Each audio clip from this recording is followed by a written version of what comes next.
Hello everyone, finally সবাইকে welcome জানাচ্ছি আজকে লাইভ ক্লাসটাতে। এবং আশা করছি সবাই ভালো আছো এবং সুস্থ আছো। এবং আমি তোমাদের সবার প্রিয় লিমন ভাইয়া চলে আসছে আজকের ক্লাসটা নেওয়ার জন্য। এবং যারা যারা জয়েন করেছো তারা প্রথমে একটু অপেক্ষা করো, আমার সকল স্টুডেন্ট জয়েন হওয়ার পরে আমরা ক্লাসটা ফুল স্পিডে শুরু করে দিব। সো আমি দেখতে পাচ্ছি আমার এখানে অনেক স্টুডেন্টই জয়েন করছে, আস্তে আস্তে তোমাদের অ্যাটেন্ডেন্সটা আরো বাড়বে। সো আজকে আমরা পড়বো মূলত একটা আনন্দ পাঠের, এটা উপন্যাস না, এটা একটা গল্প।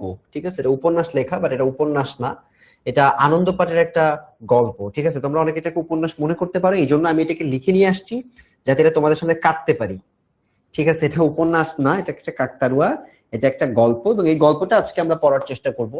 সো তোমরা যারা যারা জয়েন করেছো তারা আমার সাথে শুরুতেই এই কাকতারুয়া নিয়ে যতটা কনফিউশন তোমাদের মধ্যে আছে, তোমরা এটা আমাকে আমি আজকে সেটা ক্লিয়ার করে দিব। আর তোমাদের একটা দায়িত্ব আছে। দায়িত্ব কি জানো? দায়িত্ব হচ্ছে তোমরা আজকে ক্লাসটাতে কেউ র্যান্ডমলি আসা যাওয়া করতে পারবা না।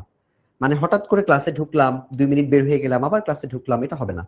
কারণ তুমি যদি আজকে আমি পুরো গল্পটা পড়াবো, তো গল্প পড়ানোর মাঝখান থেকে এসে যদি বলো ভাই শুরু থেকে পড়ান, বাদ, তোমাকে আমি শুরু থেকে পড়াবো না। ঠিক আছে, কারণ অনেক বড় গল্প আমার শেষ করতে হবে।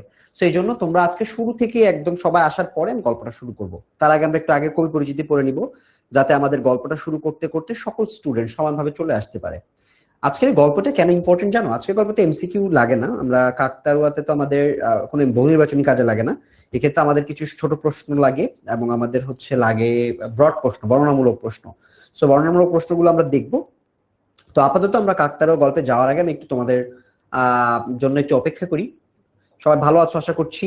এবং আমার পরিচয়টা তোমাদেরকে আগেও দিয়েছি, আমার পরিচয় তোমরা জানো, আমার নাম হচ্ছে লিমন ভাই। আমি তোমাদের বাংলা পড়াই এবং বিজিএস পড়াই, আমার নাম হচ্ছে লিমন। তোমাদের অনেকের সাথে আমার দেখা হয়েছে, কৃতি শিক্ষার্থী সংবর্ধনায়। কৃতি শিক্ষার্থী সংবর্ধনায় তোমাদের অনেকের সাথে আমার দেখা হয়েছে। ওই কৃতি শিক্ষার্থী সংবর্ধনায় যারা যারা ছিল তাদের সাথে আমার ছবিও আছে অনেকের সাথে। অনেকে আমার সাথে তোমার ছবি তুলছো, হ্যাঁ, আমি দেখলাম তোমাদের ফোন দিয়ে আমার সাথে ছবিও তুলছো। সো তোমাদের অনেকের সাথে দেখা হয়েছে। সো দেখার পর ফাইনালি উই আর ব্যাক। এবং আমরা আমাদের পড়াশোনায় ব্যাক করতে হয়েছে, কিছু করার নাই, আবার আমাদের রেগুলার লাইফের মধ্যে ব্যাক করতে হলো। আমাকে তোমরা চিনো অনেকেই। আর আমি হচ্ছে পড়তেছি একটা বিশ্ববিদ্যালয়ে, বিইউপিতে। ইউনিভার্সিটির নাম হচ্ছে বিইউপি, ওখানে ছোট করে লেখা আছে। সো বিউপিতে আমি সমাজ বিজ্ঞান নিয়ে পড়াশোনা করছি, তোমাদের থেকে বেশ বড় আমি, বয়স অনেক। ঠিক আছে, তো তোমাদের থেকে বয়স আমার ভালোই বয়স, তোমাদের থেকে আমি প্রায় 10 বছরের বড় মনে হয়, হ্যাঁ 10 বছরের বড় প্রায়। সো আমি তোমাদের এই যে তোমাদের মতো বয়সে যখন ছিলাম তখন আমি খুলনাতে, খুলনা জিলা স্কুলে পড়তাম, এটা অনেকেই জানো, তোমরা অনেকে জিলা স্কুলিয়ান আছো। তো আমাদের ক্লাসটা আমরা এই তোমাদেরই ক্লাসটা আমি তোমাদের জিলা স্কুলিয়ান লিমন ভাইয়া, তোমাদের বাংলা বিজিএস এর টিচার, সে তোমাদের ক্লাসটা নিব। অনেকে আজকে দেখতে পাচ্ছ কমেন্ট সেকশনটা নাই, তোমাদের জন্য কমেন্ট সেকশনটা আমরা অফ করে রাখছি এবং কনভিনিয়েন্টলি আবার খুলে দেওয়া হবে, কোনো সমস্যা নেই। সো কমেন্ট নিয়ে যাদের টেনশন আছে তারা তারা বা যারা খুব কমেন্ট করে স্প্যামিং করতে, তাদের জন্য আজকের এটা একটু একটু মন খারাপের ব্যাপার। আর আমাদের যারা ভালো স্টুডেন্ট তাদের সবার জন্য এটা একটা সুবিধার ব্যাপার। তো আমি একটা পোল দিই, আমাকে পরিষ্কারভাবে দেখা যাচ্ছে কিনা একটু আমাকে বলো তো, দেখতে পাচ্ছ?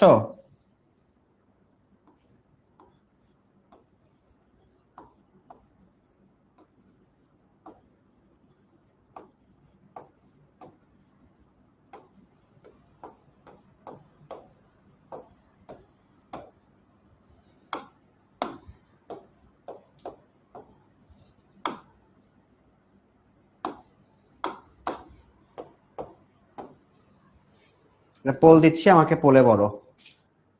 আমার মনে হয় দেখতে শুনতে পাচ্ছ তোমরা, না পেলে তো বলতে এতক্ষণে আমাকে, মানে কমেন্টে। আমি ইয়াতে তোমাদের ওখান থেকে এই পাশ থেকে আমরা যারা ভিডিওটা দেখতেছি, ওরা ওরা তো দেখতেছে, আমাদের এখানে অনেক মানুষই আছে তোমাদের এই ক্লাসটা অবজার্ভ করার জন্য, তারা আমাকে জানাই দিত যে ওরা দেখতে পাচ্ছে না। সো পোলটা দিয়ে দিচ্ছি, একটা পোল গেছে, তোমরা পড়ে তো আমাকে একটু জানায় দাও যে লিমন ভাইকে দেখতে ও শুনতে পাচ্ছ কিনা ঠিকঠাক। যদি ঠিকঠাক দেখতে এবং শুনতে পাও সেক্ষেত্রে তোমরা জাস্ট আমাকে একটু জানাই দিলেই হবে যে তোমরা আমাকে দেখতে এবং শুনতে পাচ্ছ। ঠিক আছে, 30 বেজে গেছে, আমরা ক্লাসটা শুরু করবো ইন ইন ফাইভ ফাইভ না, ইন 1 মিনিট, অ্যাকচুয়ালি 1 মিনিটের মধ্যে আমরা ক্লাসটা শুরু করবো। জাস্ট একটু দেখি, বইটা নিয়ে নিতে পারো। আর বই নেওয়ার দরকার নাই, আমার এখানেই বই আছে, আজকে বই আনার দরকার নাই। আজকে শুধু লিমন ভাইয়ের সাথে থাকবা, আজকের কাজ হচ্ছে লিমন ভাইয়ের সাথে থাকবা খালি। ঠিক আছে, একজন বলছে দেখতে পাচ্ছে না, তোমার নেট সমস্যা, তোমার বাকি বন্ধুরা সবাই দেখতে পাচ্ছে, আমাকে সবাই জানাই দিছে। তো তোমার ফোনের সমস্যা, তুমি একটা কাজ করো, ডেটাটা অফ করে অন করো, ডাটা কানেকশনটা অফ করে অন করো, ঠিক আছে? আচ্ছা, সো আমাদের সময় হয়ে গেছে, হ্যাঁ, আমরা আর 1 মিনিটের মধ্যে পড়া শুরু করে দিব। স্টুডেন্ট আরো আরো কিছু স্টুডেন্ট বাকি আছে, ওরা আসতেছে এখনো। এই যে প্রতি সেকেন্ডে তোমার স্টুডেন্ট বাড়তেছে, কিছু কিছু স্টুডেন্ট করে ঢুকতেছে। তো আমরা চলো এটা একটু শুরু করে দিই। আমাদের আজকের টপিকে তোমার পুরো রুটিন কোথায় দেখতে পারবা, এটা প্রতিদিন সবাই তোমাকে বলে, পুরো রুটিনটা কোথায় পাবা এটা একটু দেখে নিও। সব থেকে বড় কথা, তোমাদের একটা ক্লাসের পেইড গ্রুপ আছে ফেসবুক অ্যাপ থেকে, তোমাদের 10 মিনিট স্কুলের অ্যাপ থেকে ওই গ্রুপটাতে একটু জয়েন করে নিও। আর তোমাদের কোনো টপিক বুঝতে সমস্যা হলে, যে 10-10, অনেকে 10-10 খুঁজে পাও না, 10-10 পাবা হচ্ছে এই যে তোমার প্রোফাইলের শুরুতেই দেখবা 10-10, গুড আফটারনুন ওবিটি, তোমার নাম লেখা থাকবে, পরে ক্লাস 8, নিচেই 10-10 এর এই চিহ্নটা দেওয়া আছে, এটা দেখে তুমি 10-10 কে জিজ্ঞেস করতে পারো। আপাতত টিচার 2 আছে, টিচার 2 কে জিজ্ঞেস করো, টিচার 2 তোমাকে বলে দিবে, ঠিক আছে? টিচার 2 কে অনেকে একসাথে প্রশ্ন করে, সো ওনার একটু দেরি হলে তোমরা মন খারাপ করবা না, একটু টাইম দিবা তাকে। ওকে, তো আমরা আজকে পড়বো যে গল্পটার নাম হচ্ছে আনন্দ পাঠের কাকতারুয়া, তাই না? কাকতারুয়া পড়বো তো আমরা। এখানে উপন্যাস লেখা, যদিও এটা উপন্যাস না, আমরা উপন্যাসের মতো করে একটা গল্প পড়ছি। সো কাকতারুয়া আমরা আজকে পড়তেছি। কাকতারুয়া এটা বহু ক্ষেত্রে আমাদের অনেক পপুলার একজন লেখক সত্যজিৎ রায়ের সাথে আমরা তার নাম দিয়ে আমরা এটাকে মনে রাখতে পারি, সত্যজিৎ রায়। এবং আমরা তার জন্ম হচ্ছে কলকাতায়, এবং তার পূর্ব প্রজন্মের ভিটা ছিল কিশোরগঞ্জে। এগুলা কিছু লাগে না, তার জন্মটম লাগে না, কিন্তু তার প্রথম চলচ্চিত্র পথের পাঁচালী, এটা থেকে তোমার প্রচুর পরিমাণে মানে জ্ঞানমূলক প্রশ্ন হিসেবে তুমি এটা মনে রাখতে পারো। এটা তোমার এখান থেকে যদি প্রশ্ন আসে না, সো আমরা জ্ঞানমূলক হিসেবে এটাকে চাইলে মনে রাখতে পারি, ঠিক আছে? আর এই প্রতিভা টতিভা এগুলো যেহেতু আমাদের বহু নির্বাচনী আসে না সচরাচর, সো আমাদের বহু নির্বাচনীর ক্ষেত্রে এটা দরকার নেই, আমরা সরাসরি একদম গল্পে চলে যাব। সো গল্পটাই যে আমার এখানে চলে আসছে, এখানেই গল্পটা আছে। তোমাদেরকে আমি আর 10 সেকেন্ড, আর কিছুক্ষণ সময় দিই, আর 1 মিনিট দেই। স্টুডেন্ট বাড়তেছে, গল্পটা শুরু হয়ে গেলে যেহেতু আর ব্যাক করা যাবে না, কোনো উপায় নাই, সো আমি একটু তোমাদের জন্য একটু সময় দেই, জাস্ট 1 মিনিট একটু তোমরা সময় নাও। তোমাদের 1 মিনিট পর আমাদের ক্লাসটা আমরা ফুল স্পিডে শুরু করব, কারণ আমার স্টুডেন্ট অনেকেই যে এই যে দেখছো মাত্র ঢুকলো 10 জন, ওরা ঢুকতেছে, ওদের আরো আরো 1-2 মিনিট লাগবে। 1-2 মিনিট পরে আমরা ফুল গল্পটা আজকে পড়বো, আর আমার সাথে লাইন বাই লাইন তোমরা পড়বা, এটা তোমাদের পড়তে হবে লাইন বাই লাইন, ঠিক আছে? আমি তোদের স্টুডেন্টদেরকে একটু মেনশন দেই, যাদের আসার কথা তারা আসলে আমি একবারে ক্লাসটা শুরু করে দিব। অষ্টম শ্রেণী, তোমাদের আজকে পড়তেছি আমরা হচ্ছে আনন্দ পাঠ। ইয়েস, আনন্দ পাঠের কাকতারুয়া আজকে আমরা পড়তেছি। কাকতারুয়া মানে, কাকতারুয়া দেখছো তোমরা? কাকতারুয়া কখনো? কাকতারুয়া এই যে এরকম হাত এরকম দিয়ে দাঁড়ায় থাকে, দেখছো? হাত, মাথায় একটা হাড়ি, হাত থাকে একটা পুরানো জামা পরায় দেয়। কাকতারুয়া কিন্তু মানুষ না আসলে। কাকতারুয়া কি মানুষ? কাকতারুয়া তো মানুষ না, এটা আসলে মানে তোমার একটা মানুষের অবয়ব তৈরি করা হয় যাতে কাক অন্যান্য পাখি ফসলের ক্ষতি করতে না পারে, তাই না? ওরা যেন এসে ফসলের উপর বসে ক্ষতি করতে না পারে। ওরা ওটা দেখে মনে করে কি, যে একজন মানুষ দাঁড়ায় আছে, আমরা যেন দৌড়ায় পালাই যাই, পাখি যারা বসে না আর কি ভয়তে এসে, ঠিক আছে? এটা হচ্ছে মানুষের অবয়ব তৈরি করে পশু পাখিকে ভয় দেখানো হয়, যে ওদের এখন আসার দরকার নেই। শুধু পাখি না, বনের অনেক তোমার প্রাণী আছে, ওই প্রাণীদের হাত থেকেও আমাদের ফসলকে রক্ষা করার জন্য কাকতাড়ুয়া ব্যবহার করা হয়। সবাই রেডি? আর আর দেরি করা যাবে না, যারা লেট তারা লেট, তারা ফাঁকিতে পড়ে যাবে, পরে তাদেরকে টেনে দেখতে হবে ক্লাস, ঠিক আছে? আর দেরি করতে পারতেছি না, সরি। চলো শুরু করা যাক। গল্পটাকে তোমাকে একটু কনটেক্সট দেই। এটা একটা ভূতের গল্প, তোমাকে জানতে, এটা একটা ভূতের গল্প। আমরা আজকে একটা ভূতের গল্প পড়বো, কাকতাড়ুয়া, ঠিক আছে? সো কাকতাড়ুয়া তোমাদের মধ্যে অনেকে আছে যারা ভয় পাও। আমি নিজে যেমন ছোটবেলায় কাকতাড়ুয়া ভয় পেতাম। আমি গ্রামে যখন যাইতাম, ফসলের ধানের ক্ষেতের মাঝখানে কি বলে, আইল বলে না, আইলের মধ্যে দিয়ে যখন যেতাম, তখন আমার নিজেরও ভয় লাগতো। কারণ ওই কাকতাড়ুয়া গুলা মানে মনে হতো যেন আমার দিকে তাকায় আছে। আর মাথাটা কেমন ছিল, এরকম এরকম একটা মাথা দেয়, এবার এখানে দুটো চোখটা আঁকায় এরকম ক্রস ক্রস দিয়ে, তাই না? এইরকম আঁকায়। এটা দেখতেই তো খুবই ফানি, মানে ফানি না, হরিবল, ভয়। তো এই জন্য আমিও ছোটবেলায় অনেক পরিমাণে কাকতাড়ুয়া ভয় পেতাম। তো আজকে আমরা এরকম একটা কাকতাড়ুয়া নিয়ে কথা বলতেছি, যে কাকতাড়ুয়া হাতটা এরকম,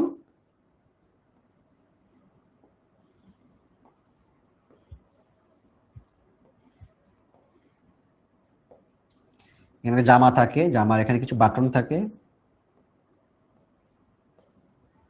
ঠিক আছে? এরকম একটা এখানে একটা পকেটও থাকে। এটা হচ্ছে একটা কাকতাড়ুয়া, এভাবে আমরা দেখি। এইটাকে একটা কাকতাড়ুয়া আমরা নাম দিতে পারি।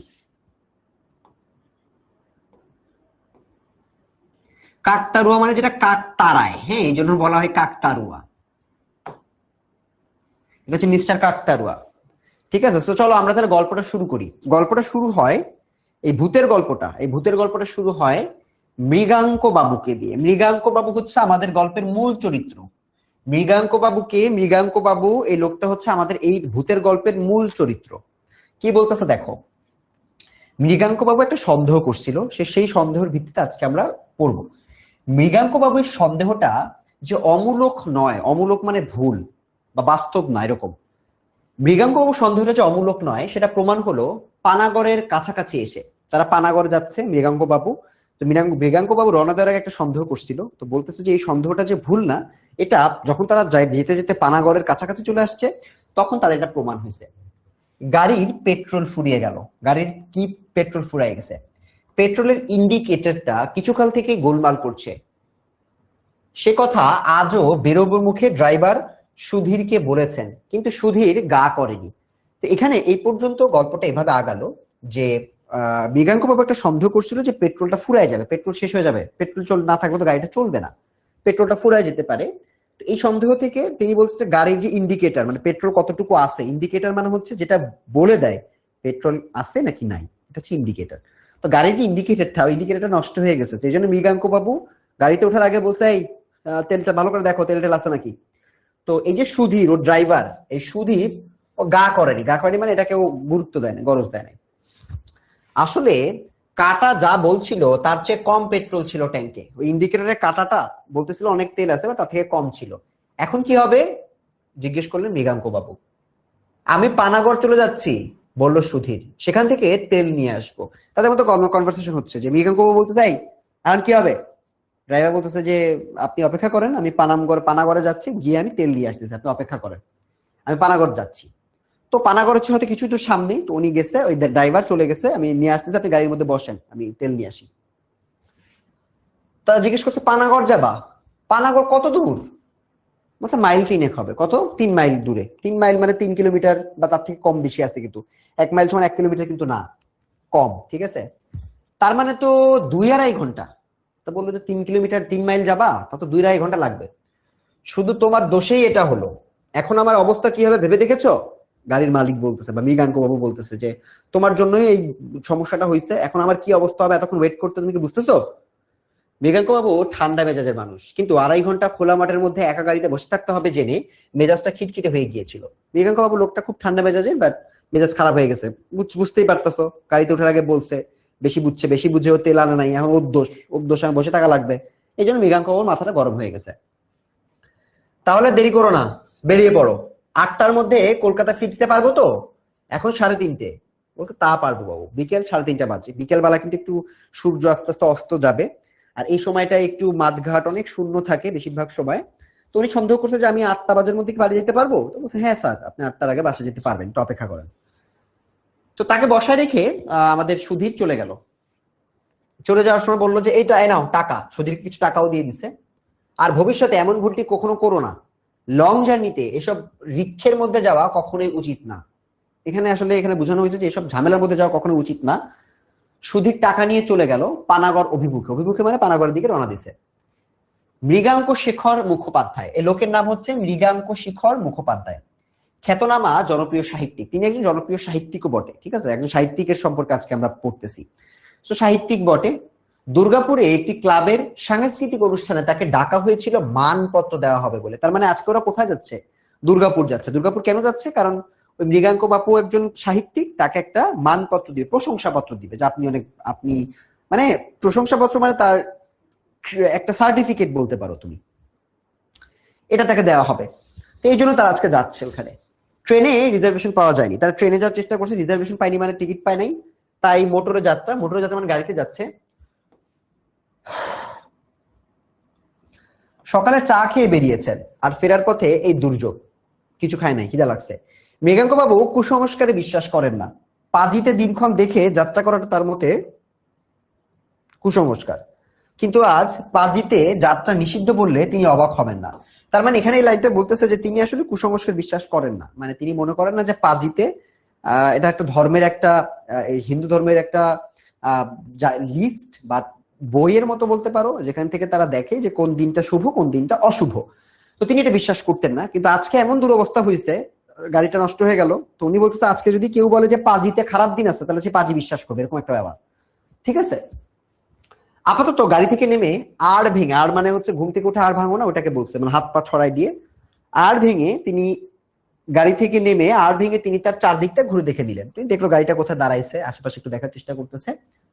মাঘ মাস, ক্ষেত থেকে ধান কাটা হয়ে গেছে, চারিদিকে ধুধু করছে মাঠ, দূরে বেশ দূরে একটি মাত্র কুড়ে ঘর একটি তেঁতুল গাছের পাশে দাঁড়িয়ে আছে। মানে পুরো এলাকাটা খুবই ছিমছাম। এটা তোমাদের কিন্তু পড়তে হবে, এই অংশটা একটু পড়তে হবে, কারণ তোমাদের যে বর্ণনামূলক প্রশ্ন আসে ওই বর্ণনামূলক প্রশ্নে কিন্তু মৃগাঙ্ক বাবুর আশেপাশের পরিবেশ কেমন, কেন অনেক ছিমছাম ছিল, এটা কিন্তু জানতে চাবে। ঠিক আছে, তো তখন কিন্তু তোমাদের যে মাঘ মাসের যে পরিবেশ, এই পরিবেশটা তোমাদের ব্যাখ্যা করতে পারতে হবে। তো মাঘ মাসের পরিবেশটা কি? মৃগাঙ্ক বাবুর আশেপাশে দেখছি যে ধান কাটা হয়ে গেছে, চারিদিকে ধুধু করছে মাঠ, যেহেতু ধান কাটা হয়ে গেলে চারিদিকে উঁচু না, পুরা মাঠ দেখা যাচ্ছে, এবং বেশ দূরে মাত্র একটা তেঁতুল গাছ, এবং তেঁতুল গাছের পাশে একটা কুড়ে ঘর, আর কোনো বাড়ি টাড়ি কিছু নাই। এছাড়া বসতির কোনো চিহ্ন নেই, মানে আশেপাশে কোনো মানুষ বসবাস করে না। আরো দূরে রয়েছে এক সারি তাল গাছ, কিছু দূর তাকালে দেখতে পাচ্ছ অনেক দূরে একটা তাল গাছ, আর সবকিছুর পিছনে জমাট বাঁধা বন, অনেক দূরে তাকালে পিছনে কিছু বন দেখতে পাওয়া যাচ্ছে। এই হলো রাস্তার একদিক, অর্থাৎ পূব দিকের দৃশ্য। রাস্তার পূর্ব দিকের দৃশ্যটা বললো যে তাল গাছ দেখা যাচ্ছে, একটা কুড়ে ঘর দেখা যাচ্ছে, কোনো বসত বাড়ি নাই। পশ্চিমেও বিশেষ পার্থক্য নেই, মানে পশ্চিমে একই রকম। রাস্তা থেকে 40-50 হাত দূরে একটা পুকুর আছে, পশ্চিম দিক পূর্ব দিক বললো, পশ্চিম দিকে একটা পুকুর আছে কিছু দূর গেলে, এবং তাতে জল বিশেষ নেই, মাঘ মাস বিশেষ কোনো জল টল নাই। গাছপালা যা আছে তা দু একটা বাবলা ছাড়া সবই দূরে, দু একটা বাবলা গাছ আছে, তারপর তাছাড়া সবই অনেক বেশি দূরে। এদিকে দুটি কুড়ে ঘর রয়েছে, কিন্তু মানুষের কোনো চিহ্ন নাই। আকাশের উত্তরে মেঘ দেখা গেল, এদিকে রোদ, একদিকে রোদ পাওয়া যাচ্ছে, যদিও মেঘ আছে বাট মেঘের পরেও কিন্তু রোদ দুটো দেখা যাচ্ছে। মাঠের মধ্যে দাঁড়িয়ে আছে একটা কাকতাড়ুয়া। পরিবেশটা কেন ভয়ঙ্কর এটা কিন্তু এখানে ব্যাখ্যা করছে, কারণ চারিপাশে যতদূর দেখা যায় কোনো মানুষ নাই, একটা দুটা ঘর আছে, তাল গাছ আছে, সেটা মৃগাঙ্ক বাবু দেখছে, এবং মাঠের মধ্যে দেখলো একটা কাকতাড়ুয়া। মাঘ মাসে শীতকাল হয়, শীতকাল হলেও রোদের তেজ আছে বেশ, রোদটা বেশ গরম, তাই মৃগাঙ্ক বাবু গাড়িতে ফিরে এলেন, যে রোদের তেজ আছে গাড়ির দিকে ফিরে যায়। তারপর ব্যাগ থেকে একটা গোয়েন্দা কাহিনী বার করে পড়তে আরম্ভ করলেন, বইয়ের মধ্যেই পড়তেছে, মানে গাড়ির মধ্যে বসে। এর মধ্যে দুটো অ্যাম্বাসাডার আর একটা লরি গেছে তার পাশ দিয়ে, মানে তার পাশ দিকে অন্য গাড়িগুলো যাচ্ছে, রাস্তা তো এমন তো না যে ওই রাস্তা আর কেউ যাবে না, তার পাশ দিয়ে দুইটা গাড়ি চলে গেছে। তার মধ্যে একটা কলকাতার দিকে, কিন্তু কেউ তার অবস্থান জিজ্ঞেস করার জন্য থামে নাই, যে গাড়িগুলো গেছে তাকে থামে হেল্প করার চেষ্টা করে নাই। মৃগাঙ্ক বাবু মনে মনে বললেন, বাঙালিরা এ ব্যাপারে বড় স্বার্থপর হয়। এই যে এই লাইনটা থেকে প্রশ্ন দেয় যে বাঙালিরা কোন ব্যাপারে অনেক বেশি স্বার্থপর হয়, এটা ব্যাখ্যা করতে হবে। তার পাশ থেকে সে যখন নিরিবিলি কোন একটা জায়গায় বসে আছে, যার গাড়িটা যখন নষ্ট হয়ে গেছে, পেট্রোল শেষ হয়ে গেছে যখন, তো ওই মুহূর্তে যে কেউ তাকে হেল্প করবে এই ব্যাপারে বাঙালিরা খুব উদাসীন, কেউ তাকে হেল্প করতে চায় নাই। নিজের অসুবিধা করে পরের উপকার করাটা তাদের কুষ্টিতে লেখে না। কুষ্টিতে মানে হচ্ছে তাদের জীবনে, পুরো জীবনের বৃত্তান্তে তারা কখনো দেখে না যে নিজের অসুবিধা করে বাঙালি অন্য হেল্প করবে। তিনি নিজেও কি এদের মতোই ব্যবহার করতেন? নিজেকে প্রশ্ন করতে, আচ্ছা আমি যদি থাকতাম আমিও কি এরকম করতাম কিনা? হয়তো তাই, তিনিও তো বাঙালি, লেখক নিজেও তো বাঙালি, লেখক হিসেবে তার খ্যাতি আছে ঠিকই, কিন্তু তার মজ্জাগত দোষগুলো কোনো সংস্কার হয়নি। মজ্জাগত মানে হচ্ছে যেটা তার হাড্ডিতে আছে, মানে আমার বংশে থাকে না যে বাঙালি হিসেবে আমার 14 গোষ্ঠী এরকম, সেটাকে বলে মজ্জা, তোমার অস্থি মজ্জায়, মানে হাড়ের ভিতর পর্যন্ত এটা তোমার বাঙালির একটা স্বভাব এটা। ঠিক আছে, এটা হিসেবে সে কল্পনা করতেছে। মানে এখানে সে নিজের সাথে নিজে কথা বলতেছে যে আমি বাঙালি, তো তো বাঙালি তো নিজের ক্ষতি করে অন্যের হেল্প করে না, তো এর জায়গায় যদি আমি থাকতাম আমি কি করতাম, আমি কি হেল্প করতাম? মনে হয় না, কারণ আমিও তো বাঙালি। দেখো এটাই বলতেছে। আচ্ছা, পরের অংশটা একটু দেখি। উত্তরের মেঘটা অপ্রত্যাশিত ভাবে দ্রুত এগিয়ে আসলো, এবং এগিয়ে এসে সূর্যটাকে ঢেকে ফেললো। যখন সূর্যটাকে মেঘ ঢেকে ফেললো তখন একটু অন্ধকার অন্ধকার ভাব আসে, বা একটু ছায়া ছায়া ভাব আসে, সঙ্গে সঙ্গে একটা ঠান্ডা হাওয়া চলে আসতো। মৃগাঙ্ক বাবু ব্যাগ থেকে পুল ওভার হচ্ছে একটা জ্যাকেটের মতো, পুল ওভারটা বের করে পরে নিলেন। এদিকে সূর্য দ্রুত নিচের দিকে নেমে আসছে, মানে ডুবে যাবে, 5টার মধ্যেই অস্ত যাবে, অন্ত না, এটা হচ্ছে অস্ত যাবে। তখন ঠান্ডা বাড়বে। কি মুশকিলে ফেললো তাকে সুধীর। মৃগাঙ্ক বাবু দেখলেন যে বইয়ে মন দিতে পারছেন না, বই পড়ার চেষ্টা করতেছিল, গোয়েন্দা বই, বাট মন দিতে পারতেছে না। তার চেয়ে নতুন গল্পের প্লট ভাবলে কেমন হয়। উনি চিন্তা করতেছে নতুন আরেকটা গল্প লিখবে। মৃগাঙ্ক বাবু একটু সাহিত্যিক, উনি আরেকটা গল্প লিখতে চায়। ভারত পত্রিকা তার কাছে একটা গল্প চেয়েছে, সেটা এখনো লেখা হয়নি, একটা প্লটের খানিকটা মাথায় এসেছে এই পথটুকু আসতেই। মৃগঙ্ক বাবু নোটবুক বার করে কয়েকটা পয়েন্ট লিখে ফেললেন। তার মানে এখন তিনি চিন্তা করছে নতুন বই যেহেতু পড়তে পারতেছি না, একটা নতুন বই লেখার চেষ্টা করি। একটা প্লট, প্লট মানে হচ্ছে কোন একটা গল্পের যে প্রেক্ষাপট সেটাকে বলতেছে প্লট। মানে মনে করো একটা নির্দিষ্ট জিনিস নিয়ে সে ঘটনা লিখতে চায়, কোন ঘটনা নিয়ে লিখবে সেই ঘটনার কিছু পয়েন্ট সে লিখে দিল। না, গাড়িতে বসে ভালো লাগতেছে না, খাতা বন্ধ করে আবার বাইরে এসে দাঁড়ালেন, মানে লিখতে ভালো লাগতেছে না। তারপর কয়েক পা সামনে গিয়ে রাস্তার মাঝখানে দাঁড়িয়ে এদিক ওদিক দেখে তার মনে হলো বিশ্ব চলাচলে তিনি একা। তিনি হঠাৎ করে বের হয়েছে, গাড়ি থেকে বের হয়ে এদিক ওদিক তাকায় দেখে কেউ নাই, দেখে মনে হচ্ছে তিনি মনে হয় একা। এমন একা তিনি কোনোদিন অনুভব করেননি। না, ঠিক একা নয়, একটা নকল মানুষ আছে কিছু দূরে দাঁড়িয়ে, ওই কাকতারুয়াটা। তার মানে তিনি গাড়ি থেকে নেমে দেখলেন, তার মনে হলো যে পুরা পৃথিবীতে তিনি একা, মানে আশেপাশে যেহেতু মানুষ নাই, মনে হচ্ছে যে তিনি একাই আছে আর কেউ নেই। তো বললেন না, একা না তো, একটা ফেক মানুষ আছে, একটা নকল মানুষ আছে। নকল মানুষ হচ্ছে কাকতারুয়া তো মানুষের মতো দেখতে। তো উনি মনে করছে, উনি বলতেছে যে হ্যাঁ, একটা নকল মানুষ, মানুষেরই একটা প্রতিবিম্ব আমরা এখানে দেখতে পাচ্ছি। কাকতারুয়াটাকে বলতেছে মাঠের মধ্যে এক জায়গায় কি যেন একটা শীতের ফসল রয়েছে, একটা খেতে হয়তো কোনো সবজি টবজি আছে, তারই মাঝখানে দাঁড়িয়ে আছে কাকতারুয়া, ওই শীতের সবজিকে পাহারা দিচ্ছে যাতে অন্য কেউ আসতে না পারে। একটা খাড়া বাঁশ মাটিতে পোতা, মানে কাকতারুয়া কিভাবে তৈরি করছে দেখো, একটা খাড়া বাঁশ মাটিতে পোতা, তার সঙ্গে আড়াআড়ি ভাবে একটা বাঁশ ছড়ানো রয়েছে, মানে এইটা একটা বাঁশ, আড়াআড়ি আরেকটা বাঁশ, তারপর এখানে একটা হাড়ি পাটাই দিছে, এখানে একটা জামা পরাই দিছে, ঠিক আছে, এরকম। এটা একটা গোল গলা গেঞ্জি মনে করে পরাই দিছে, এটা হচ্ছে কাকতারুয়াটা। তো উনি বলতেছে যে একটা খাড়া বাঁশ, দু হাতে হাতের মতো দুদিকে রয়েছে একটা আড়াআড়ি বাঁশ, এই হাত দুটো গলানো রয়েছে, গলানো মানে পরানো রয়েছে, উপর দিয়ে পরানো রয়েছে একটা ছেঁড়া জামার দুটো আন্তি, যেটা দুটো আন্তিনের মধ্য দিয়ে, মানে দুটো হাতের মধ্যে যেটা পরায় রাখছে। খাড়া বাঁশটার মাথায় রয়েছে একটা উপুর করা মাটির হাড়ি, মাটির হাড়িটা কিন্তু উপুর করা থাকে, এটা কিন্তু একটা হাড়ি, একটা হাড়ি। এবং দূর থেকে বোঝা যায় না, কিন্তু মৃগাঙ্ক বাবু অনুমান করলেন সেই হাড়ির রংটা কালো। এখান থেকে গল্পটা ডিপ হওয়া শুরু করছে, একটু বোঝার চেষ্টা করো। তো মৃগাঙ্ক বাবু দেখতেছে জিনিসটাকে, দেখতে দেখতে মৃগাঙ্ক বাবু অনুমান করলেন যে আচ্ছা, ওই কাকতাড়ুয়ার মাথার কি কালো, হাড়িটা কি কালো? তাই মনে করছে যে হাড়ির রংটা কালো, আর তার উপর সাদা রং দিয়ে আঁকা রয়েছে ডেবা ডেবা দুটো চোখ, তার মানে কাকতাড়ুয়ার চোখটা সাদা করে এঁকে দিছে। আশ্চর্য, এই জিনিসটা পাখিরা আসল মানুষ ভেবে ভুল করে, মানে এটা তো মানুষ না, বাট পাখিরা এটা দেখে মানুষ ভাবে, নাকি চিন্তা করতেছে, আর তার ভয়ে খেতে এসে উৎপাত করে না। পাখিদের বুদ্ধি কি এতই কম? কুকুর তো ভুল করে না, তারা মানুষের গন্ধ পায়, কাকচড়ুই কি তাহলে সে গন্ধ পায় না? নিজেকে প্রশ্ন করতেছে, পাখিরা তো বলো। মেঘের মধ্যে একটা ফাটল দিয়ে রোদ এসে পড়লো কাকতাড়ুয়াটার গায়ে, মানে মেঘটা থেকে একটা কোণা থেকে রোদ্দুর আসতেছে, এসে কাকতাড়ুয়ার গায়ে পড়তেছে। মৃগাঙ্কবাবু লক্ষ্য করলেন যে যে জামাটা কাকতাড়ুয়ার গায়ে পরানো হয়েছে সেটা একটা সিটের শার্ট। সিট মানে হচ্ছে সিট কাপড়, হ্যাঁ, এটা কাপড়ের ধরন, সিটের শার্ট। কার কথা মনে পড়লো ওই সেরা কালো, লাল কালো সিটের শার্টটা দেখে? মৃগাঙ্কবাবু অনেক চেষ্টা করলেন, মানে শার্টটা একটু চেনা চেনা লাগতেছে। তুমি বলতেছে যে শার্টটা মনে হয় দেখছি কোথাও। মৃগাঙ্কবাবু অনেক চেষ্টা করছে, বাট চেষ্টা করে শার্টটার কথা মনে করতে পারল না। তবে কোনো একজনকে তিনি ওরকম একটা শার্ট পরতে দেখেছেন বেশ কিছু কাল আগে, তিনি মনে করলেন যে শার্টটা আমি দেখছি কার গায়ে জানি, হয় না এরকম মাঝে মাঝে ওরকম। তো আশ্চর্য, ওই একটি নকল প্রাণী ছাড়া আর কোনো প্রাণী নেই, মৃগাঙ্ক বাবু আর ওই কাকতাড়ুয়াটা। এই সময়টা খেতে কাজ হয় না বলে গ্রামের মাঠে ঘাটে লোকজন কম দেখা যায়। শীতকাল, তোমার আর নতুন করে আর ফসল ফলায় না, খেতে বেশি কাজ কাম হয় না, মানুষজন নাই। কিন্তু এরকম নির্জনতা মৃগাঙ্ক বাবুর অভিজ্ঞতা এই প্রথম, তিনি এত নীরব কখনো ফিল করেন নাই। মৃগাঙ্ক বাবু ঘুরে দেখলেন 4:20, তার মানে 4:20 বাজে, 4:20, ঠিক আছে, 4:20 বাজে। তিনি ফ্লাস্কে করে চা রয়েছে সেটা সদ্ব্যবহার করা যেতে পারে ভেবে গাড়িতে ফিরে এসে ফ্লাস্ক খুললো, মানে চায়ের যেখানে গরম চা রাখা যায় সেটা ঢাকনা ঢেলে তিনি চা খেলেন। শরীরটা একটু গরম হলো। কালো মেঘের মধ্য দিয়ে সূর্যটাকে একবার দেখা গেল, কাকতাড়ুয়ার গায়ে পড়েছে লালচে রঙের একটা রোদ। সূর্য দূরের তাল গাছটার মাথার কাছে এসেছে, মানে সূর্যটা ডুবে যাচ্ছে, তাল গাছটার মাথা পর্যন্ত আসছে, এবং তার মিনিট 5 পরে মনে হচ্ছে সূর্যটা ডুবে যাবে। আরেকটা অ্যাম্বাসেডর, মানে আরেকটা গাড়ি, তার মৃগাঙ্ক বাবুর গাড়ি পাশ দিয়ে বেরিয়ে গেল। মৃগাঙ্ক বাবু আরেকটু চা খেয়ে আবার গাড়ি থেকে নামলেন। সুধীরের আসতে এখনো ঘন্টা খানেক দেরি, কি করা যায়?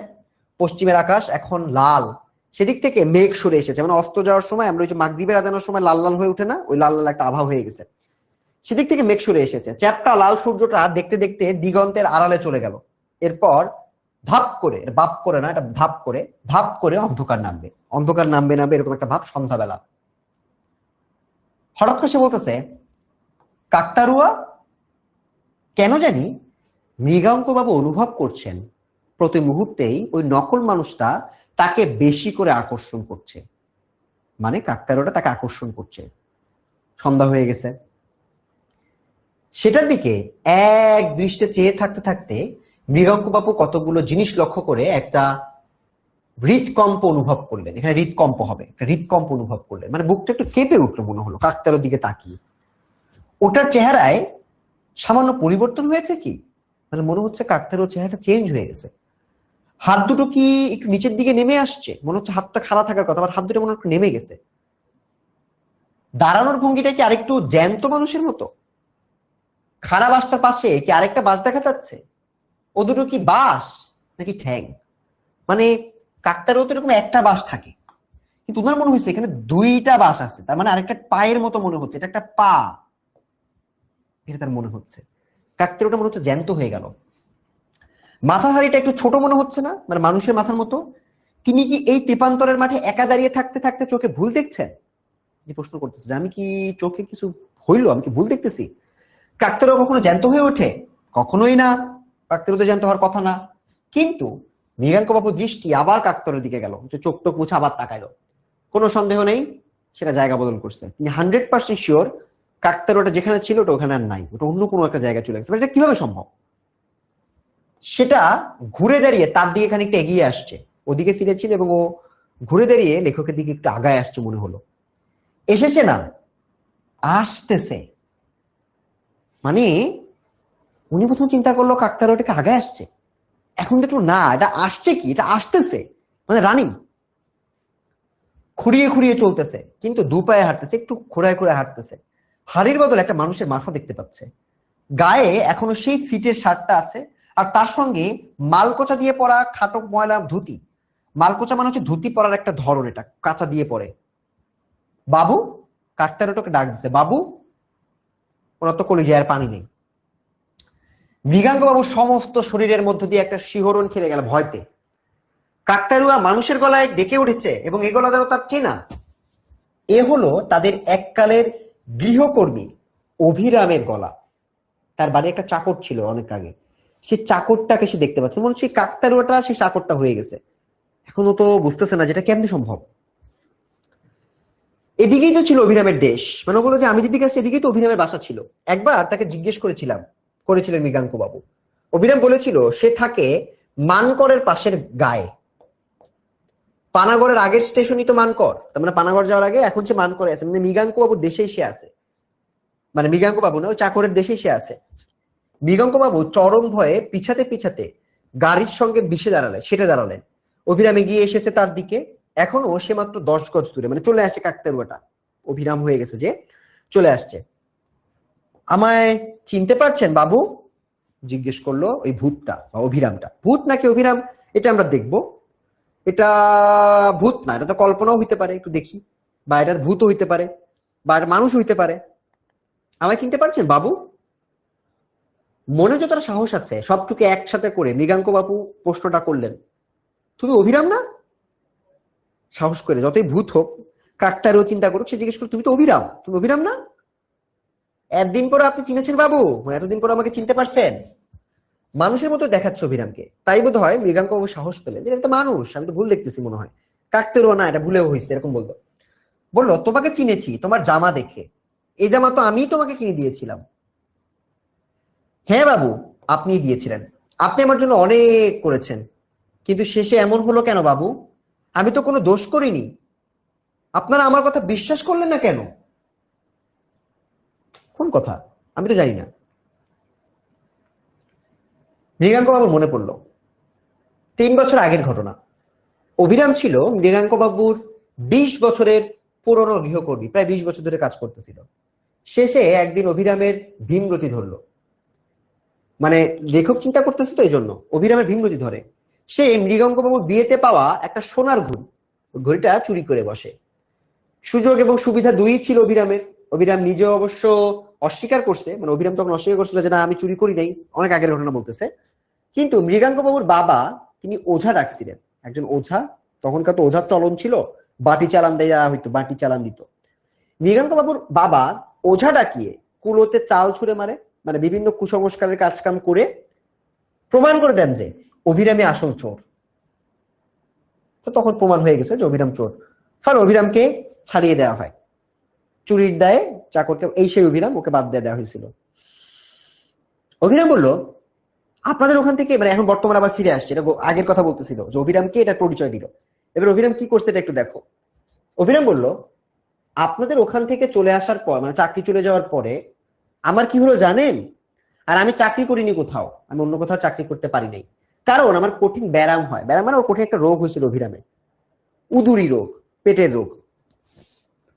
টাকা পয়সা নাই, চাকরি নাই, না ঔষধ না পত্র, কিচ্ছু নাই। সেই ব্যারামই আমার শেষ ব্যারাম। মানে ওই যে রোগটা হয়েছে, রোগে সে মারা গেছে। কেন মারা গেছে? কারণ মৃগাঙ্ক বাবু চাকরি থেকে তাদেরকে তাড়াই দিয়েছে। ওঝা ডেকে এনে মৃগাঙ্ক বাবুর বাবা, চাকরি চলে গেছে, টাকা নাই, অসুস্থ হয়েছে এমন একটা সময়, টাকার জন্য চিকিৎসা করতে পারে নাই, মারা গেল। এই জন্য বলছে যে এই ব্যারামই আমার শেষ ব্যারাম। ওয়ে, শেষ ব্যারাম? তুমি না সামনে দাঁড়ায় ঘটনা বলতেছো? অভিরাম তো সামনে দাঁড়ানো, তাহলে মারা গেছে শেষ ব্যারাম মানে? আমার এই জামাটা ছেলে রেখে দেয়, যে জামাটা আজকে পরে আছে, সে নিজে কিছুদিন পরছে, তারপর সেটা ছিঁড়ে যায়, তখন সেটা কাকতারুয়ার পোশাক হয়। আমি হয়ে যাই সেই কাকতারুয়া। ওই জামাটার সাথে ওর আত্মার একটা সম্পর্ক। কেন জানেন? আমি জানতাম একদিন না একদিন আপনার সঙ্গে আবার দেখা হবে। আমার প্রাণটা ছটফট করছিল।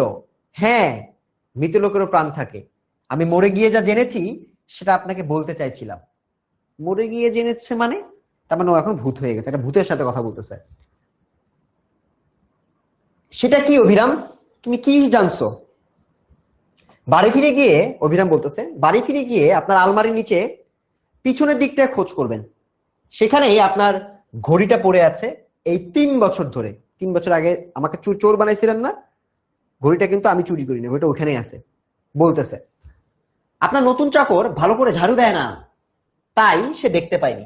নতুন যে চাকর নিচে ঝাড়ু দিয়ে সে দেখতে পায় না বলে ঘড়িটা এখন ওখানেই পড়ে আছে। এই ঘড়ি পেলে পরে আপনি জানবেন অভিরাম কোনো দোষ করেনি। অভিরামকে আর ভালো করে দেখা যায় না। অভিরামের কথা শেষ হয়েছে যে আপনি জানতে পারবেন অভিরাম কোনো দোষ করেনি। এটা বলতে বলতে আস্তে আস্তে অভিরাম একটু অদৃশ্য হয়ে যাচ্ছিল। অভিরামকে আর ভালো করে দেখা যাচ্ছে না। সন্ধ্যা নেমে আসছে। মৃগাঙ্ক বাবু শুনলেন অভিরাম বলছে, এতকাল পরে নিশ্চিন্ত হলাম বাবু, আমি আসি, আমি আসি। মৃগাঙ্ক বাবুর চোখের সামনে থেকে অভিরাম অদৃশ্য হয়ে গেল। মৃগাঙ্ক বাবুর চোখের সামনে থেকে অভিরাম অদৃশ্য হয়ে গেল। তেল এনেছি বাবু। সুধীরের গলায় মৃগাঙ্ক বাবুর ঘুমটা ভেঙে গেল। তার মানে ওই ভদ্রলোক এতক্ষণ ঘুমায় গেছিল, ঠিক আছে, হয়তো তার ঘুমটা ভাঙছে। এখন গল্পের প্লট ফাটতে ফাটতে কলম হাতে গাড়ির মধ্যে ঘুমিয়ে পড়েছিলেন তিনি। তার মানে ভূতের এটা এত সে এক্সপিরিয়েন্স যেটা করছে, এটা করতে করতে তিনি ঘুমিয়ে পড়ছেন। ঘুম ভাঙতেই তার দৃষ্টি চলে গেল পশ্চিমের মাঠের দিকে। কাকতারুয়াটা যেমন ছিল তেমন ভাবে দাঁড়িয়ে আছে। মানে কাকতারুয়া আসে নাই, আগে আসে নাই, তার মনের ভুল মনে হচ্ছে তার। বাড়িতে আসলেন, বাড়িতে এসে আলমারির তলায় প্রথমেই সেটা খুঁজলো। খুঁজতে সে দেখতে পেল ঘড়িটা ওই আলমারির নিচেই আছে।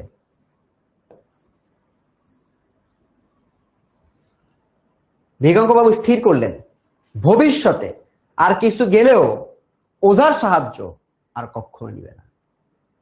যে ওঝা তাকে চোর বলছিল, সে ওঝার সাহায্য আর কখনো নিবে না। এবং গল্পটা এই এক লাইনের মাধ্যমে গল্পটা শেষ হয়ে গেল। এই গল্পটাতে আমরা কি দেখলাম? এই লাইনটা গুলোতে কিন্তু অনেক কিছু আছে। একটা জিনিস প্রমাণ হয়ে গেছে যে ও আসলে একটা ভূতই দেখছে। কারণ কি, যদি পুরোটা ঘুম হইতো,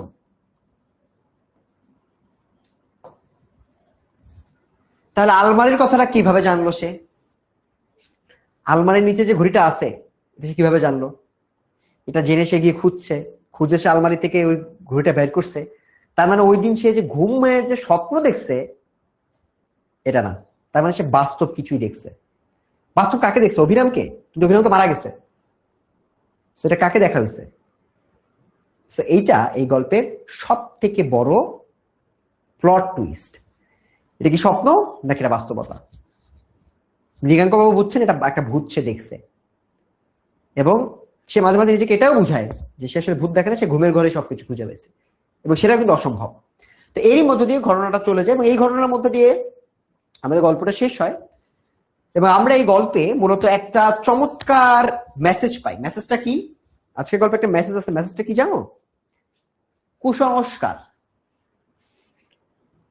এই যে তিনি বললো না যে ভবিষ্যতে আর কিছু গেলে হচ্ছে ওঝার সহযোগিতা নিবে না, এটা হচ্ছে তৎকালীন সময় কুসংস্কারের কারণে একটা নিরীহ ব্যক্তি তার জীবন চলে গেল। ওই সময় যদি এই কুসংস্কার বিশ্বাস করা না হইতো তাহলে সবাই বাসা খুঁজতো, ঠিক করে বাসা খুঁজে তারা ঘুরে খুঁজে পাইতো। কুসংস্কারে বিশ্বাস করতে দেখে তারা জোরপূর্বক একটা নিরীহ মানুষকে পানিশমেন্ট দিল, সে মারা গেল। এবং এই জন্য আমাদেরকে কুসংস্কারে বিশ্বাস করা যাবে না।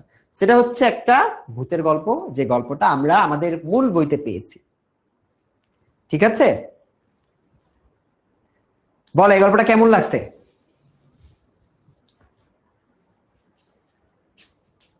একটা পোল দেই, বলো তো, ইয়েস নো তে জানাও গল্পটা কি বুঝছো? ঘটনা ক্লিয়ার?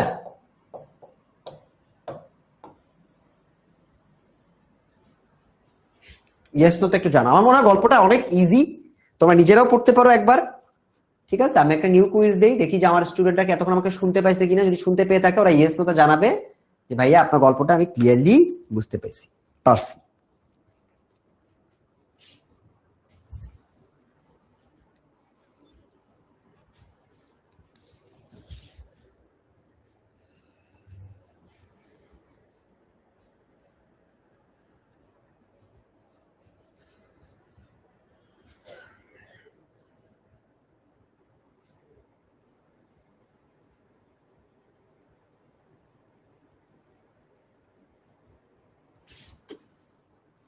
বলো, পোলে পোলে ভোটটা দাও, তোমাদের পোলের ভোটটা একটা আমি দেখি।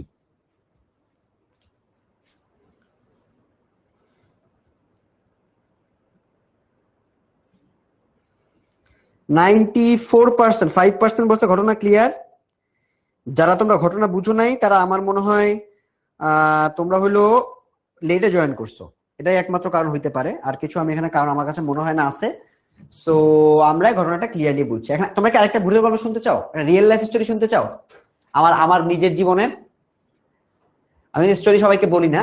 তোমাদের আজকে যেহেতু একটা ভূতের ঘটনা পড়লাম, গল্পটা যেহেতু পড়া শেষ অলরেডি আমাদের, আমরা কিছু প্রশ্ন সলভ করবো অবশ্যই। বাট তার আগে তোমাদেরকে আরেকটা ভূতের গল্প বলি। হ্যাঁ, রিয়েল লাইফ স্টোরি, তোমরা আবার ভয় পেও না। যারা ভয় পাও তারা শুনো না। শুনতে চাও? আচ্ছা শুনো তাহলে। তো এটা ভূতের গল্প, যেহেতু আজকে একটা ভূতের গল্প পড়লাম, আরেকটা ভূতের গল্প তোমাদেরকে বলি। খুব মনোযোগ দিয়ে শুনবা। তোমরা এরকম এরকম গল্প তোমাদের অনেকের জীবনে আছে। তোমরা ছোট মানুষ, তোমরা তো দেখো না এখনো। তা আমি আমি তখন ঢাকায় থাকি। আমি ঢাকায় থাকি হলো আমরা একটা ব্যাচেলার বাসা নিয়ে থাকি। ব্যাচেলার না, মানে মনে করো আমরা একটা বাসা নিছি 3 রুমে। তো আমরা আমার ডিপার্টমেন্টের আমরা টোটাল 6 জন। আমরা 6 জন একসাথে থাকি, প্রতি রুমে 2 জন করে। আমার রুমে আমি 2 জন, পাশের রুমে 2 জন, অন্য আরেক রুমে 2 জন। তো আমাদের একটা ঘটনা ঘটে, যে ঘটনাটা আমরা প্রায়ই শুনি। আমাদের বাসাটাকে আমার মনে হয় একটু সমস্যা আছে। কি সমস্যা আমি তোমাদেরকে বলি। আমাদের বাসা 7 তলায়, তার উপরে হচ্ছে ছাদ। ছাদে একটা চিলে কোঠা আছে। তো ঘটনা হচ্ছে,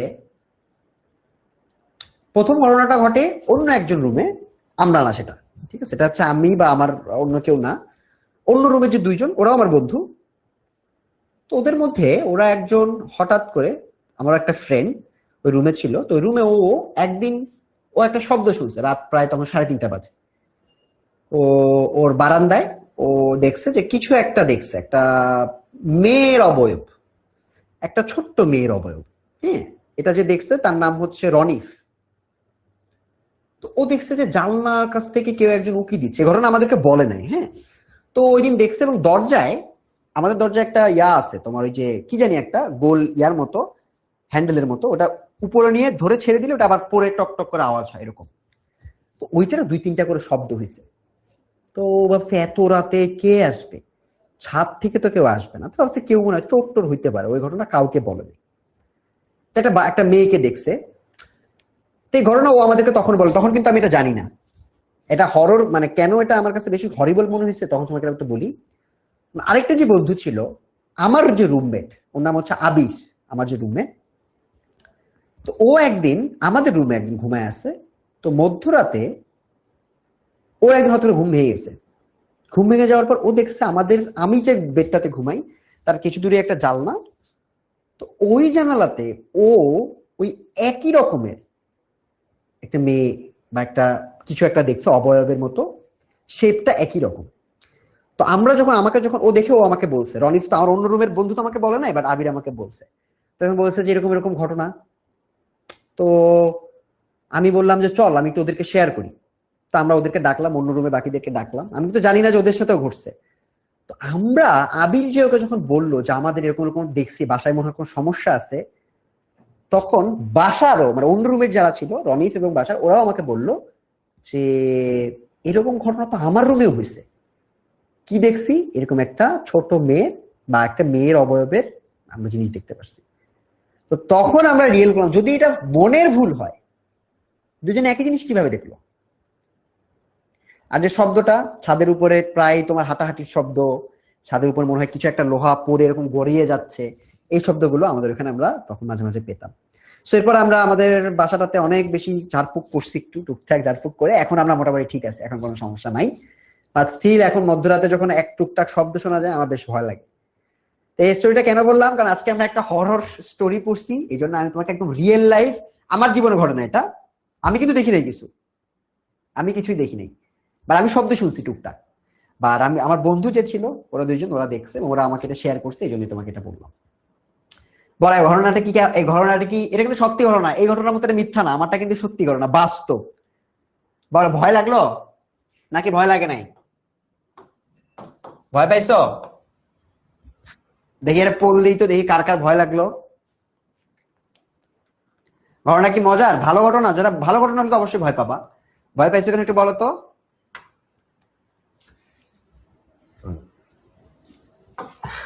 আমি কিন্তু অনেক ভয় পাইছিলাম, বাট এখন বড় হয়ে গেছি তো এখন এত গায়ে লাগাই না, একা একা থাকতে হয়। সো এই জন্য এত গরজ দিতে হয় না, গরজ দিলে যত বেশি এটা নিয়ে ভাববো তত বেশি ভয় পাবো। তোমাদের জীবনে এরকম অনেক ঘটনা আছে আমি জানি, বাট এই ঘটনাটা আমার আমার আমি যখন শুনছি আমার গায়ের পশম একদম দাঁড়ায় যাচ্ছিল, ইনফ্যাক্ট বলার সময় আমার গায়ের পশম দাঁড়িয়ে আসতেছিল। অনেকে বলছে ভাই ভয় পাই নাই, তোমার তো অনেক সাহসী রে বাবা। আর অনেকে বলছে, তাও অনেক মানুষ ভয় পাইছে, অনেকে ভয় পাও নাই। It's okay. চলো আমরা তাহলে একটু গল্প করলাম, গল্পটা করলাম কারণে গল্পটা একটা ভূতের গল্প, তাই একটা ভূতের স্টোরি তোমাদের সাথে শেয়ার করলাম। তো ভূতের না, এটা আসলে জিন নাকি অন্য কিছু আমি জানি না, এটা মনের ভুল কিনা এটাও আমি জানি না। তো তোমাদের সাথে ঘটনাটা শেয়ার করলাম। আচ্ছা, এবার আমরা একটু কিছু প্রশ্ন দেখবো। আজকের পুরো ঘটনায় আমরা কিছু জিনিস দেখছি, সেটা হচ্ছে গল্পের সূচনা কিভাবে হয়, মৃগাঙ্ক বাবুকে দিয়ে আমরা গল্পের সূচনা হতে দেখি। তারপর একটা নির্জন পরিবেশে আমরা দেখি যে নির্জন পরিবেশে একটা কুড়ে ঘর আছে, একটা পুকুর আছে, আবহাওয়াটা অনেক ভয়ঙ্কর হরিবল একটা আবহাওয়া, সেটাকে আমরা দেখতে পাই। কাকতাড়ুয়ার প্রতি আস্তে আস্তে মৃগাঙ্ক বাবু একটা আকর্ষণ ফিল করে, পরবর্তীতে ওই কাকতাড়ুয়াটা হয়ে যায় হচ্ছে অভিরাম। সেই অভিরাম আস্তে আস্তে জীবন্ত হয়ে ওঠে এবং জীবন্ত হয়ে উঠে বলে যে আপনারা আমাকে একটা সময় ছিল যখন আমাকে বাসা থেকে তাড়াই দিচ্ছেন, সেই যে বাসা থেকে আমাকে তাড়াই দিচ্ছেন চুরির দায়, এটা একটা ভুল কথা। আপনার নতুন যে চাকর আছে ওই চাকরকে আপনি যে ধরেন, ওই চাকর মেইনলি হচ্ছে শয়তান। হ্যাঁ, ও ঘর ঝাড়ু টাড়ু দেয় না, এই জন্য মূলত হচ্ছে আপনার ওই ওই ঘড়িটা খুঁজে পাওয়া যায় না। ঠিক আছে, আর ঘড়িটা খুঁজে পান না দেখে আমাকে আপনারা চোর মনে করছেন, তো আমি চাই আপনারা ঘড়িটা খুঁজে বের করেন।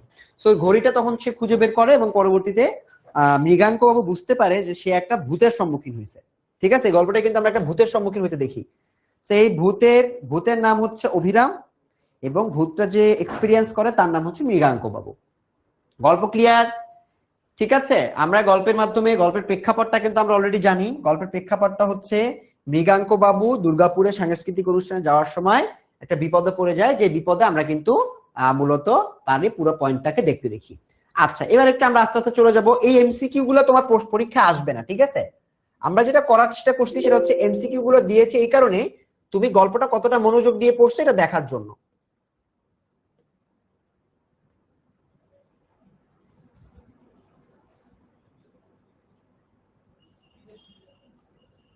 তো আমরা কিছু এমসিকিউ আগে দেখি, তারপর আমরা এখানে কিছু তোমার বর্ণনামূলক প্রশ্ন আছে, এই বর্ণনামূলক প্রশ্ন আমরা দেখব, এই প্রশ্নটা আমরা দেখাবো। এই যে স্ক্রিন, তোমাদের স্ক্রিন স্লাইড শেয়ার করতে দেখো, এই বর্ণনামূলক প্রশ্নগুলো আমরা দেখবো, এগুলো তোমাদের বোর্ড প্রশ্ন, ঠিক আছে? এগুলো আমরা সলভ করে দিব। তার আগে কিছু এমসিকিউ দেখে আসি, চলো। এমসিকিউ কিন্তু আসবে না, ঠিক আছে, আনন্দবাড়ি কিন্তু বহু নির্বাচনী আসবে না। আর আমরা দেখবো যে গল্পটা তোমরা কতটা মনোযোগ দিয়ে দেখছো, এটা শুনছো, এটার জন্য আমরা কিছু বহু নির্বাচনী একটু প্র্যাকটিস করি। সো প্রথম এমসিকিউ হচ্ছে, মৃগাঙ্ক বাবু সন্দেহটা যে অমূলক নয় সেটা প্রমাণ হলো পানাগড়ের কাছাকাছি এসে। বাক্যটি থেকে বোঝা যায় মৃগাঙ্ক বাবু খুব ভাগ্যবান না, মৃগাঙ্ক বাবু ভবিষ্যৎবাণী করতে পারেন না, মৃগাঙ্ক বাবু বাস্তবসম্মত চিন্তা করেন, মৃগাঙ্ক বাবু কুসংস্কারে বিশ্বাস করেন। এটার উত্তর কি? মৃগাঙ্ক বাবু বাস্তবসম্মত চিন্তা করেন। সঠিক উত্তর কি? মৃগাঙ্ক বাবু বাস্তবসম্মত চিন্তা করেন। আমি যে ঘটনাটা বলছি তোমাদের মধ্যে 55% ভয় পাইছে, 45% ভয় পায় নাই। 45% যদি তোমরা আমার জায়গায় থাকতা, এক্সপেরিয়েন্স করতা, তাহলে ভয় পাইতা। যদি আমি দেখি নাই বা আমার ফ্রেন্ডের জায়গায় যদি থাকতা, তুমি তাহলে ভয় পাইতা, অবশ্যই ভয় পাইতা। ঠিক আছে, আচ্ছা, সেটা আমরা পারলাম। পরেরটা দেখি, সুধীরের দায়িত্ব জ্ঞানহীনতা থেকে আমরা কি শিখতে পারি? সুধীর কে বলতো? সুধীর হচ্ছে যে ড্রাইভারটা, যে বেশি মাতব্বরি করে তোমার ওই যে ইয়াটা নেয় নাই, ডিজেল পেট্রোলটা ভরে নাই, তাহলে ওর মাতব্বরির জন্য তো ঝামেলা হয়েছে। সো সুধীর একটা দায়িত্ব জ্ঞানহীন মানুষ। এটা আমরা কি শিখতে পারি? সতর্কতা ও পূর্ব পরিকল্পনা সবসময় প্রয়োজনীয়, ছোট সমস্যাকে উপেক্ষা করা উচিত, অবশ্যই উচিত না, দোষ চাপানোর জন্য অন্যকে দায়ী করা উচিত না, এটা শিখি না। দেরিতে হলেও সমস্যার সমাধান সম্ভব না, এটাও না। উত্তর হচ্ছে সতর্কতা ও পূর্ব পরিকল্পনা প্রয়োজনীয়। ঠিক আছে, পরেরটা একটু দেখি। মৃগাঙ্ক বাবু কুসংস্কারে বিশ্বাস করেন না, এই বাক্যটির প্রাসঙ্গিকতা কি নির্দেশ করে? তিনি আধুনিক মনোভাবাপন্ন, তিনি অতীতমুখী চিন্তা ভাবনার লোক, তিনি অন্ধবিশ্বাসী ডুবে আছেন, তিনি সহজে অন্যের উপর নির্ভর করেন। কি হবে উত্তর বলো? এটা পোল দিব? পোল লাগে না যদিও, বাট তারপর একটা পোল দিই। পোল দিচ্ছি, পোল দিলে তুমি উত্তরটা দাও। কয় নাম্বার এটা? 3 নাম্বার।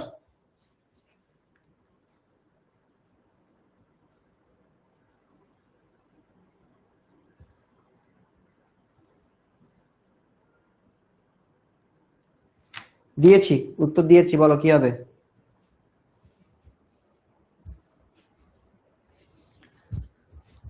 তিনি আধুনিক মনোভাবাপন্ন, এটা হবে।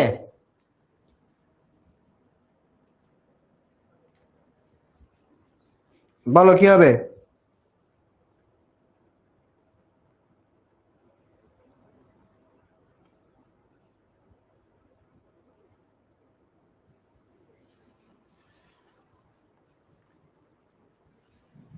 মৃগাঙ্ক কুসংস্কার বিশ্বাস করেন, এটা হচ্ছে তিনি আধুনিক মনোভাবাপন্ন, এটা এক হবে। ঠিক আছে, আধুনিক মনোভাবাপন্ন যারা, তারাই কুসংস্কারে বিশ্বাস করে না। আচ্ছা, পরেরটা কি? পরেরটা হচ্ছে, কাকতাড়ুয়াটির কেন মৃগাঙ্ক বাবুর মনে গভীর প্রভাব ফেলেছিল? এটি একটি রহস্যজনক প্লটের অংশ হয়ে উঠেছিল, এটি তার পূর্ববর্তী গৃহকর্মীর স্মৃতিকে জাগিয়ে তুলেছিল, এটি তার লেখার জন্য একটি প্রেরণা হয়ে দাঁড়িয়েছিল। উপরোক্ত সবগুলো সঠিক। কাকতাড়ুয়াটি কেন মৃগাঙ্ক বাবুর মনে গভীর প্রভাব ফেলেছিল বলো?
বলো এটা কি হবে?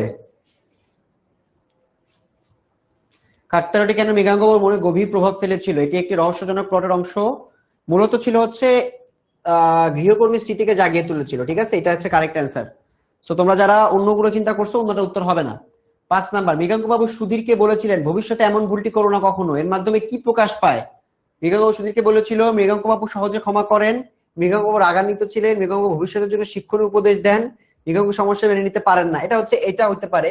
সো এটা এমসিকিউ আসে না, তো এই জন্য এমসিকিউ প্রেক্ষাপটগুলো একটু উইয়ার্ড লাগতেছে। আচ্ছা, এটা দেখার দরকার নাই।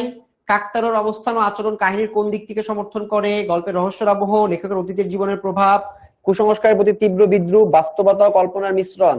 এখানে কাকতাড়ুয়ার অবস্থান ও আচরণ কাহিনীর কোন দিক থেকে সমর্থন করে, বাস্তবতা ও কল্পনার মিশ্রণ। ঠিক আছে, বাস্তবতা ও কল্পনার মিশ্রণ। তা সে দেখে মনে করছে যে তোমার কাকতাড়ুয়াটা হাঁটা শুরু করছে, সেগুলো অনেক কিছু ব্যাপার ছিল, সেগুলো কিন্তু তার এখানে চলছে। আচ্ছা, এমসিকিউ আমাদের দেখার দরকার নাই, আমার মনে হয় এখান থেকে এমসিকিউ আসবে না এবং এমসিকিউ আমরা প্র্যাকটিস করার দরকার নাই। এই প্রশ্নগুলো এখন আমরা পারতেছি কিনা একটু দেখি, এই প্রশ্নগুলো আমরা পারতেছি কিনা এখন একটু আমরা দেখি।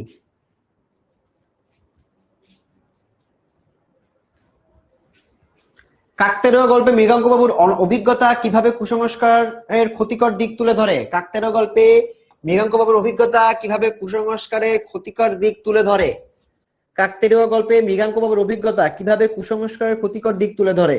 এখানে কুসংস্কারের ক্ষতিকর দিকটা কি বলতো, কুসংস্কারের ক্ষতিকর দিক কোনটা ছিল? কুসংস্কারের ক্ষতিকর দিক ছিল যে তোমার ওই যে যখন ধরো তোমার ও যখন চুরি করে, ওকে যখন ওঝা ডেকে নিয়ে আসে,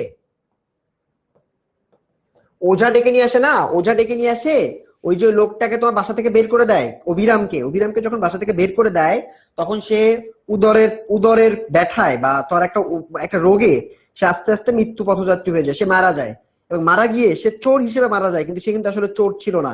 তো এই যে তাকে চোর হিসেবে ধরা হয় এবং চোর হিসেবে ধরে সে যে মৃত্যুর পথে চলে যায় টাকা পয়সার অভাবে, এই পুরো মৃত্যুর দায়বদ্ধতা কার? এটা কিন্তু পুরোটাই ওই কুসংস্কারের দায়বদ্ধতা। সো কুসংস্কারের জন্যই কিন্তু এটা হয়েছে। সো এই জন্য কাকতাড়ুয়া গল্পের এটা মূলত কুসংস্কারের ক্ষতিকর দিককে তুলে ধরে।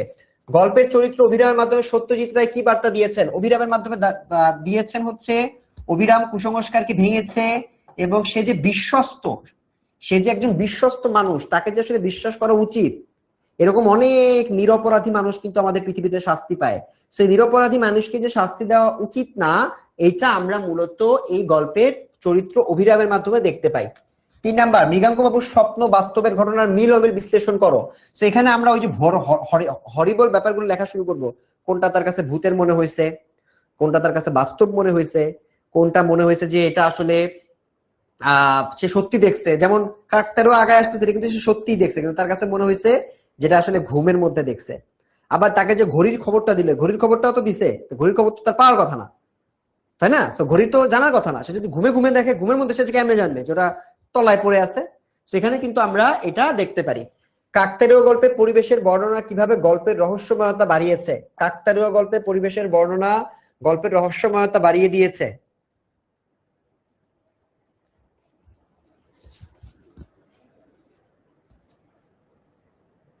গল্পে কাকতাড়ুয়া একটি প্রতীক হিসেবে ব্যবহৃত হয়েছে, ব্যাখ্যা করো। কাকতাড়ুয়া একটা প্রতীক, প্রতীক মানে হচ্ছে যারা কিনা অপরাধ করে না, অপরাধ করে নাই এমন মানুষ।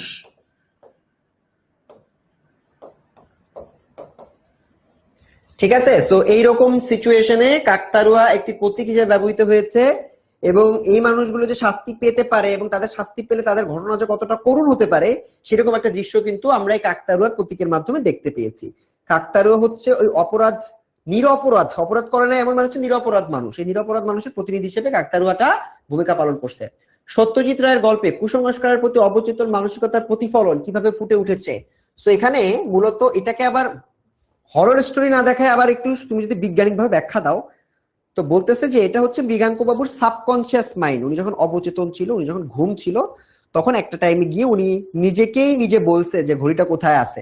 এটা একটা ব্যাখ্যা হতে পারে। তার হয়তো মনে হয়েছে তিনি আগে থেকেই, তিনি যেহেতু বিজ্ঞান মনস্ক মানুষ, তিনি হয়তো মনে মনে একটা তার একটা রিগ্রেট ছিল, তো সেই রিগ্রেটটাই মূলত আমরা এখানে ভালোভাবে দেখতে পাচ্ছি এবং ওই রিগ্রেট থেকে সে হয়তো মানে অবচেতন মনে সে হয়তো ধরে ফেলতে পারছে যে আসলে এটা ভুল হয়ে গেছে।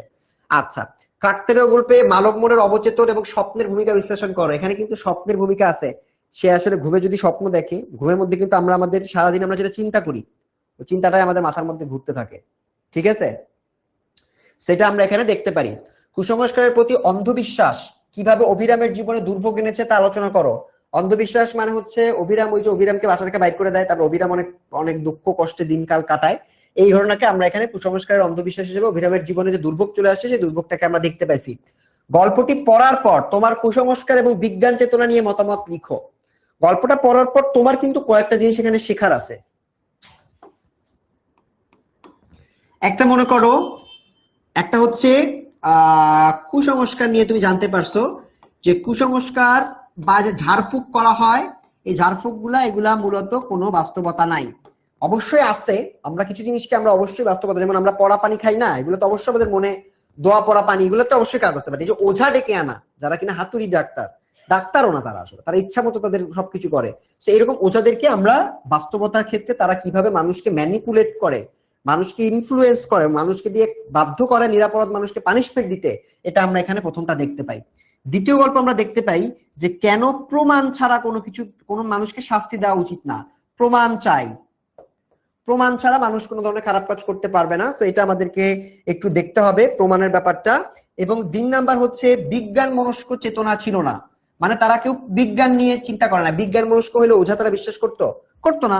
সেখানে বিজ্ঞান মনস্ক মানুষের অভাব ছিল, চিন্তার অভাব ছিল, যে চিন্তার অভাবের কারণে তারা মূলত এরকম বিজ্ঞান চেতনার অভাব বা বিজ্ঞান মনস্কতার অভাবের কারণেই মূলত তারা এই হরর স্টোরিটাকে বিশ্বাস করছে। সেইগুলো মূলত খুবই খুবই ক্রিটিক্যাল ব্যাপার স্যাপার, এই জিনিসগুলো আমরা দেখতে পাইছি। তোমাদের জন্য কি হোমওয়ার্ক দিব? হোমওয়ার্ক তো এখনো পর্যন্ত তোমাদের জন্য দেওয়ার সময় হয় নাই, আর আমরা এই যে এই ঘটনাগুলোর মাধ্যমে মূলত বুঝতে পারলাম যে মৃগাঙ্ক বাবু এক, প্রথমটা হচ্ছে মৃগাঙ্ক বাবু, এবং মৃগাঙ্ক বাবুর সাথে থাকা তোমার হচ্ছে অভিরাম, অভিরাম এবং সুধীর, এই 3টা ক্যারেক্টারের মাধ্যমে আমরা একটা চমৎকার ঘটনা পেলাম, যে ঘটনার মূল ভাবটা হচ্ছে মানুষকে বিশ্বাস করতে হবে। যে বিশ্বস্ত 20 বছর চাকরি করছে, এইরকম একটা মানুষকে অবিশ্বাস করতেছে ওঝার কারণে, তাহলে কুসংস্কার কত বড় সিগনিফিকেন্ট, এটাকে বুঝতেছো? এমন না যে তুমি চিনো না আমাকে, তুমি আমাকে অবিশ্বাস করলা, এত সহজ না। কিন্তু যাকে তুমি এত বছর ধরে চিনছো তাকেও অবিশ্বাস করতেছো শুধুমাত্র কুসংস্কারের কারণে, তার মানে এটা প্রভাব অনেক বেশি। এই জিনিসটাই কিন্তু এই গল্পের একটা মূল ঘটনা ছিল, যে ঘটনাটা আমরা পড়ে ফেলছি। এবং আশা করতেছি এই এলাকা থেকে বা এই গল্পটা থেকে যত যত প্রশ্ন আসবে, প্রশ্নের উত্তরগুলো তোমরা ভালোভাবে করতে পারবে। আজকের গল্পটা আমি বেশ, যে ছোট একটা গল্প, এবং যেহেতু আমাদের এমসিকিউ আসে না, এজন্য আমাদের এমসিকিউ প্র্যাকটিস করতে হয় নাই, এজন্য আমাদের ক্লাসটা আমরা তাড়াতাড়ি শেষ করতে পারছি। আচ্ছা, এবার তোমাদেরকে কিছু সাজেশন দেই, এই গল্প থেকে কোথা থেকে প্রশ্ন আসবে। এগুলা মনে করো হোমওয়ার্ক না, এটা হচ্ছে সাজেশন। আমরা যেগুলা তোমার বেশি গুরুত্বপূর্ণ ওগুলাই সাজেশন হিসেবে দিয়ে দেই। এক হচ্ছে গল্পের অভিরামের চিত্রটি একটি প্রতিবেদন লিখতে হবে, বা গল্পের অভিরামের চরিত্রটা কি, অভিরামের চরিত্র সম্পর্কে একদম তোমার মাথা পুরা দিয়ে দিতে হবে, এর মধ্যে এটা 5 স্টার। অভিরামের প্রতি সমাজ এবং মৃগাঙ্ক বাবুর আচরণ, সমাজের আচরণ কি, সমাজ হচ্ছে চাকরদেরকে কিভাবে দেখে, এটা তোমাকে একটু পড়তে হবে। এবং মৃগাঙ্ক বাবু আচরণ কিভাবে ছিল, মৃগাঙ্ক বাবু তাকে একটা শার্ট গিফট করছিল, মনে আছে?